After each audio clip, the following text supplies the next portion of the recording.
শেখ হাসিনার এই মিথ্যা রায় বাতিল করার জন্য জাতিসংঘের চিঠি দিয়েছিল তারই বোনের মেয়ে টিউলিপ সিদ্দিক। অবশেষে চিঠির উত্তরে হাসিনা রায় বাতিল করা হলো বলে জানিয়েছেন। আজ শুক্রবার সকালে এই চিঠির উত্তর দিয়েছে জাতিসংঘের মহাসচিব আন্তোনিও গুতেরেস। এবং ডক্টর ইউনুস বর্তমানে অনির্বাচিত অবৈধ সরকার, সে তার পোষা আইনজীবীদের দিয়ে তাদের কোটি টাকা খাইয়ে এই মিথ্যা রায় সম্পন্ন করেছেন। এমন অবৈধ রায় দেশের কোনো মানুষ মানে না। দেশের মানুষ সবসময় আওয়ামী লীগের পক্ষে আছে থাকবে বলে জানিয়েছে শেখ হাসিনার ভাগ্নি টিউলিপ সিদ্দিক।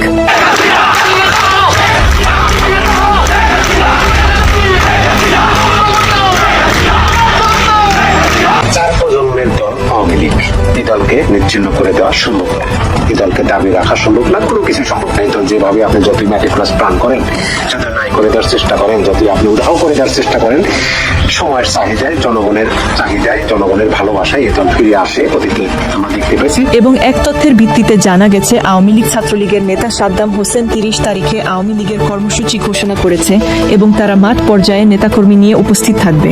30 তারিখ আপনাদের কি কর্মসূচি, মানে কি করতে চলেছেন আপনারা?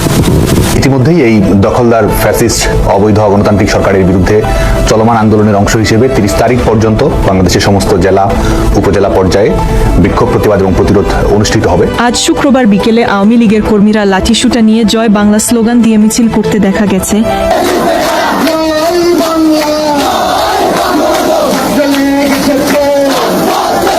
এবং দেশের জনগণ বলছে আগেই তারা ভালো ছিল, 3 বেলা পেট ভরে খেতে পারত।